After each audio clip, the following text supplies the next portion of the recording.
સસ્તા અનાજની દુકાનો પર ન્યૂઝ 18નું રિયાલિટી ચેક સામે આવ્યું છે। છોટાઉદેપુરમાં તુવેરની દાળના સેમ્પલ ફેલ થયા છે।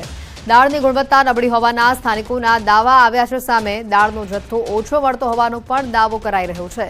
રાજ્યના અનેક જિલ્લામાં ન્યૂઝ 18 ગુજરાતીનું રિયાલિટી ચેકમાં અનાજની ગુણવત્તા નબળી હોવાનું સામે આવ્યું।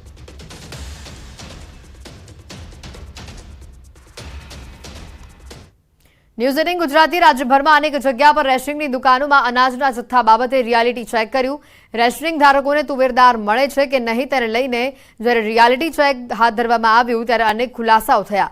તાપી જિલ્લામાં વ્યારા ખાતે ન્યૂઝ 18 ગુજરાતીના રિયાલિટી ચેકમાં જાણવા મળ્યું કે તાપી જિલ્લામાં આ મહિને તુવેરદાળ ફાળવવામાં જ નથી આવી। રેશનિંગની દુકાનોમાં તુવેરદાળ ન આવતા અનેક લાભાર્થીઓ તુવેરદાળથી વંચિત રહેવા પામ્યા છે।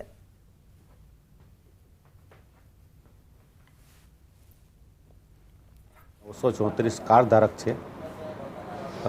ગયા મહિને દાળ આવેલ હતી પણ આ મહિનામાં દાળ આવેલ નથી। ગોડાઉન પર પૂછતા એવું જાણ થયું કે ભાઈ આ મહિને દાળ લગભગ આવશે નહીં। હવે એનું કારણ શું છે તો ખબર નથી પણ આ મહિને નથી આવવાની દાળ। ગયા મહિને એના આગલા મહિને દાળ આવેલ હતી। આજ મહિને કિલો છોટાઉદેપુરના ક્વાંટ ખાતે આવેલા સરકારી ગોડાઉનમાં રાખવામાં આવેલો તુવેરદાળનો જથ્થો રાજ્યના પુરવઠા વિભાગે તપાસ બાદ તેને સ્થગિત કર્યો। ન્યૂઝ 18ના રિયાલિટી ચેકમાં ગીર સોમનાથ જિલ્લાના ગોડાઉનમાં તુવેરદાળનો જથ્થો પૂરતો હોવાના ગોડાઉન મેનેજરનો દાવો છે, જ્યારે ગ્રાહકો અને લાયસન્સ ધારક તુવેરદાળ ન મળતી હોવાની ફરિયાદ કરી રહ્યા છે। જો આ મહિને તુવેરદાળનો જથ્થો નથી આવ્યો, આ મહિને મોડા ફાળવે તો ભાઈ પણ આવે ને બીજો બધી માલ તો પૂરતા પ્રમાણમાં મળે છે ને અમે ગ્રાહકને એથી સંતોષ છે। ગ્રાહક પૂછે છે કે ભાઈ દાળ કે ભાઈ ઉપરથી જ દાળ નથી આવતી તો પછી અમે કઈ રીતે ક્યાંથી દાળ આપીએ। 2-3 મહિનાથી તુવેરની દાળ છે એ જથ્થો અમને હજી મળ્યો નથી। ના, રજૂઆત તો મેં અહીંયા રેશનિંગ દુકાન ઉપર કરેલી છે પણ ત્યાં ઉપર ક્યાંય જથ્થાની કંઈ કરેલ નથી। એ લોકો ઉપરથી આવતું જ નથી જથ્થો તો તમને ક્યાંથી અમે આપીએ એવી રીતની જાણ કરે છે। અત્યારે આપણે પાસે અનાજનો જથ્થો તો પૂરતા પ્રમાણમાં જ છે। દાળ એક આપણે જે ખૂટતી હતી એ ગઈકાલે આપણે આવી છે અને એનું સેમ્પલ આપણે FRLમાં ગઈકાલે જ લઈ અને મોકલું છે અને એ પાસ થઈ આજે અથવા કાલે પાસ થઈ આપણે એ વિતરણ મૂકશું। સાહેબ, ગામડાઓની અંદર લોકોની ફરિયાદ છે કે તેઓને 2-3 મહિનાથી તુવેર દાળનો જથ્થો નથી મળ્યો। ખરેખર શું પરિસ્થિતિ છે? પાછલા 2-3 મહિનાથી જથ્થો આવ્યો જ નહોતો? ના, જથ્થો આવે છે પણ જે પણ પ્રમાણે આપણે જથ્થો આવે એ પાસ થઈ આપણે એને એપીએસ દુકાનદારને વિતરણ મૂકતા હોય છે પણ જે પ્રમાણે પૈસા એપીએસ ભરે એ પ્રમાણે આપણે એને ક્રમમાં ડિસ્ટ્રીબ્યુટ કરતા હોય છે। શું કારણ છે કે ગામડાઓમાં જથ્થો નથી મળતો? તો ના, ગામડાઓમાં આપણે આપીએ જ છે જથ્થો પણ જે પ્રમાણે પૈસા ભેરાવે એ લોકોએ સપોઝ કે આપણે 300 ટનની રિક્વાયરમેન્ટ છે 300 કટ્ટાની અને એની સામે આપણે સપોઝ કે 200 કટ્ટા આવ્યા છે તો એ જે પ્રમાણે એપીએસ આપણે પૈસા ભર્યા છે એ પ્રમાણે આપણે એનું જથ્થો ડિસ્ટ્રીબ્યુટ કરીએ છીએ। પૂરતા પ્રમાણમાં જથ્થો આપણે અહીંયા આવે છે પૂરતા પ્રમાણ અને પૂરતા પ્રમાણે ડિસ્ટ્રીબ્યુટ આપણે કરીએ છીએ દરેક। તો માની શકાય કે જે રેશન કાર્ડના લાયસન્સ ધારક હોય છે ગામડાઓની અંદર તેમની ભૂલને કારણે લોકોને મળતું નથી? ના, એ તો કેમ કે અહીંથી તો આપણે ડિસ્ટ્રીબ્યુટ જ કરતા હોય છે પછી એ લોકોને અહીંયાથી ડિસ્ટ્રીબ્યુટ કરતા હોય છે કે ન કરતા હોય છે એ પાછું અમને ખ્યાલ નથી। તો આ હતા ગોડાઉન મેનેજર અને તેઓનું કહેવું છે કે તે અહીંયા ગોડાઉન ખાતે પૂરતા પ્રમાણમાં અનાજનો જથ્થો છે, તુવેરનો જથ્થો છે તે મળે છે, પરંતુ ગામડાઓની અંદર ક્યાંક ને ક્યાંક સ્થિતિ અલગ છે અને જે ગામડાઓની અંદર જે સ્થિતિ અલગ છે, લોકોને જે તુવેર નથી મળી રહી તેમના માટે જે લાયસન્સ ધારકો હોય છે તે જવાબદાર માની શકાય, કારણ કે ગોડાઉનની અંદર પૂરતા પ્રમાણમાં અનાજ જથ્થો છે તે આવી રહ્યો છે। દિનેશ સોલંકી, ન્યૂઝ 18 ગુજરાતી, ગીર સોમનાથ।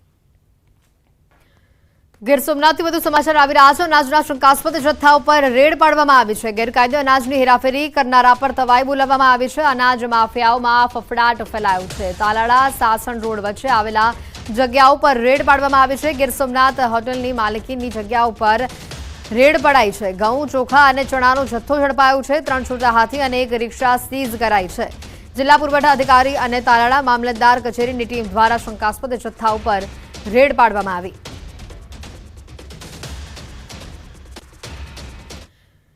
ન્યૂઝ 18ના સૌથી મોટા રિયાલિટી ચેકમાં ગરીબોને આપવામાં આવતું અનાજ દુકાન સુધી પહોંચે છે કે કેમ તેનું રિયાલિટી ચેક કરવા માટે ન્યૂઝ 18ની ટીમ ડાંગ જિલ્લાની કેટલીક દુકાનોની મુલાકાત પર પહોંચી।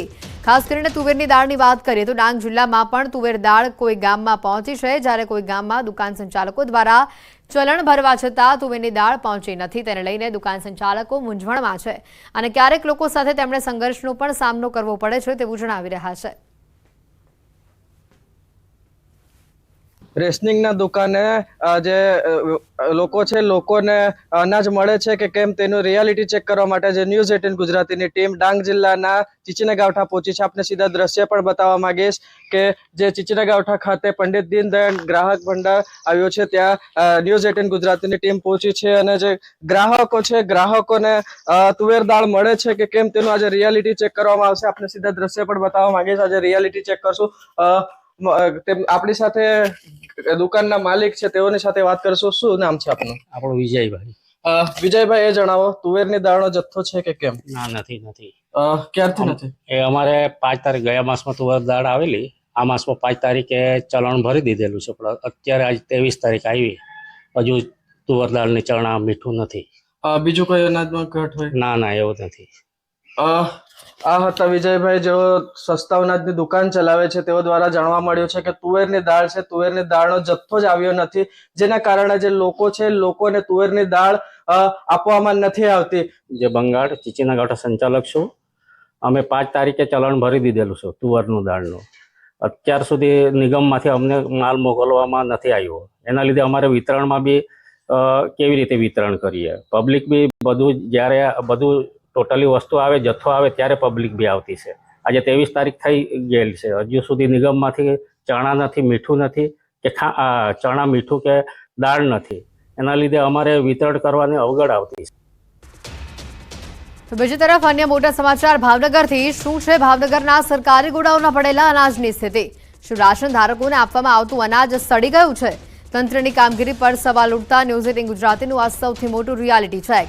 ન્યૂઝ 18 ગુજરાતીની ટીમે ભાવનગરના ચિત્રા ગોડાઉનમાં રિયાલિટી ચેક કરતા ઘઉં, ચોખા, ખાંડ, ચણા, તુવેર દાળનો જથ્થો હાજર અને સારી ગુણવત્તાનો હોવાનું સામે આવ્યું હતું. જ્યારે ચાલુ મહિને કલ્યાણકારી યોજના હેઠળ આવતી ચણા દાળ અને ખાંડના સેમ્પલ ફૂડ રિસર્ચ લેબોરેટરીમાં પાસ થતાં તેનું વિતરણ શરૂ કરવામાં આવ્યું હતું. ભાવનગર જિલ્લામાં 8 સરકારી અનાજ ગોડાઉન પરથી લગભગ જિલ્લામાં 704 દુકાનદારોને જથ્થો આપવામાં આવે છે. ત્યારે આ અંગે રિયાલિટી ચેક કરતા જિલ્લામાં હાલમાં અનાજનો જથ્થો ખરાબ ક્વોલિટીનો જણાયો ન હતો. જિલ્લામાં હાલ મે મહિના દરમિયાન ઘઉં, ચોખા, ખાંડનો જથ્થો 99% હતો, જેનું 100% વિતરણ કરવામાં આવ્યું. જોકે તુવેર દાળ અને મીઠાનો જથ્થો પૂરતો ન હોવાથી ગરીબ પરિવારો મુશ્કેલી વેઠી રહ્યા હતા. ભાવનગર સહિત ગુજરાત રાજ્યની વાત કરીએ તો એફસીઆઈ દ્વારા ગુજરાત રાજ્યને લગભગ 30% જે ઉચ્ચ ક્વોલિટીનો એટલે કે એફએક્યુ હેઠળનો જથ્થો છે એ રાજ્ય સરકારને આપવામાં આવે છે. રાજ્ય સરકાર દ્વારા એફપીએસને આ જથ્થો પૂરો પાડવામાં આવે છે. જ્યારે મધ્યમ ક્વોલિટીના કે જે ભારત સરકારના ધારાધોરણો મુજબ પાસ થયેલો ઘઉંનો જથ્થો